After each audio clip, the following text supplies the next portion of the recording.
De la queue et encore de la queue, parfois pendant des jours. En France, aux États-Unis ou encore en Italie, il y a eu la même scène, des foules qui attendent devant les boutiques de montres Swatch. Celle-là, dites-vous, tous ceux qui sont là, ils ont dormi au moins 2 jours ici. Tout ça pour être les premiers clients à récupérer cette montre, qui se porte d'ailleurs même pas au poignet, c'est plus une montre à gousset. Et oui, c'est la vraie, je l'ai eu pour pas très cher. Ce genre de scène, c'est pas nouveau, c'est pas que pour les montres d'ailleurs. Alors comment expliquer ces engouements? Pourquoi il y a autant de hype sur ces produits? Alors déjà, pour ceux qui sont complètement passés à côté, c'est quoi cette montre?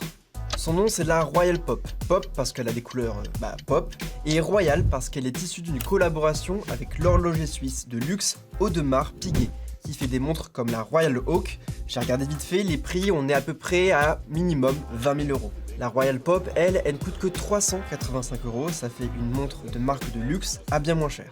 Bon, mais pour l'instant, ça c'est les prix pour ceux qui ont acheté la montre neuve en faisant la queue. Ceux qui ont la flemme et qui ont acheté la montre d'occasion, dès les premiers jours en ligne ou même devant la boutique, c'était pas les mêmes tarifs. Donc elle est sortie de la boutique, on m'a interpellé dans la rue et je l'ai vendue direct. On me l'a racheté 1700 €. Et ouais, en fait, dans tous ceux qui ont fait la queue, il y en avait beaucoup qui étaient juste là pour se faire de l'argent et non pas par amour de la montre. C'est d'ailleurs ce qu'expliquent dans cette étude les chercheurs allemands Moritz Lux et Peter Doug. En fait, que ce soit pour des montres ou alors pour des baskets, et ben avec une centaine d'euros investis, on peut faire x2, x3 ou encore plus par rapport au prix de départ. Et ce qu'ils expliquent, c'est qu'acheter ces produits, c'est pour beaucoup une opportunité pour se faire facilement de l'argent. Comparé par exemple à d'autres investissements comme l'immobilier, il y a beaucoup moins de ressources nécessaires. Vous n'avez pas besoin d'avoir un réseau de clients. C'est que vous êtes forcément mis en frontal avec des clients potentiels. Donc tout le monde peut s'improviser revendeur. Donc ça explique pourquoi il y avait autant de monde. Mais toute cette queue, est-ce que ça serait pas aussi ce que veulent les marques? En fait, pour les marques de luxe, l'important n'est pas tant de gagner de l'argent que de se faire connaître d'un public plus large et d'y gagner en popularité. Les marques de luxe cherchent en réalité toujours à être appréciées et convoitées par le grand public, même si seul un petit groupe peut réellement se les offrir. Toutefois, y compris pour ce petit groupe qui a les moyens, ce qui compte, c'est que tout le monde en veut. C'est pour ça que ces modes ne sont pas vraiment une nouveauté et ne se limitent pas qu'aux marques de luxe. Par exemple, est-ce que cette petite créature vous dit quelque chose? Tiens d'ailleurs, cette montre, je pense que ça lui irait bien. Bon bref. Pour ceux qui ne connaissent pas cette peluche, originaire de Chine, c'est un laboubou. Tout le monde se l'a arraché il y a plusieurs mois, et l'ouverture d'un des premiers points de vente à Berlin fin juillet dernier avait eu le même effet que pour les montres Swatch. Certains ont passé la nuit devant la boutique pour avoir cette peluche à dents aiguisées.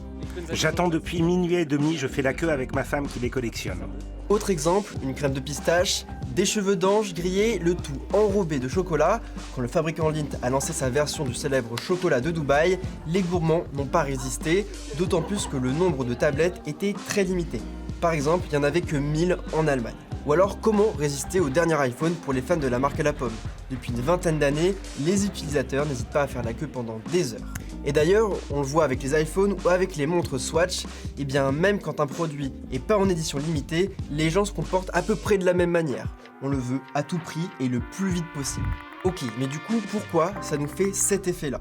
Eh bien, parce qu'avoir cette dernière pièce à la mode, qu'on a d'ailleurs vu partout sur les réseaux sociaux, eh bien c'est un peu comme recevoir un cadeau de Noël, et surtout, ça nous met en valeur aux yeux des autres, et ça, c'est encore plus vrai à l'heure des réseaux sociaux. Et d'ailleurs, selon les chercheurs, ça vaut surtout pour les hommes et moins pour les femmes.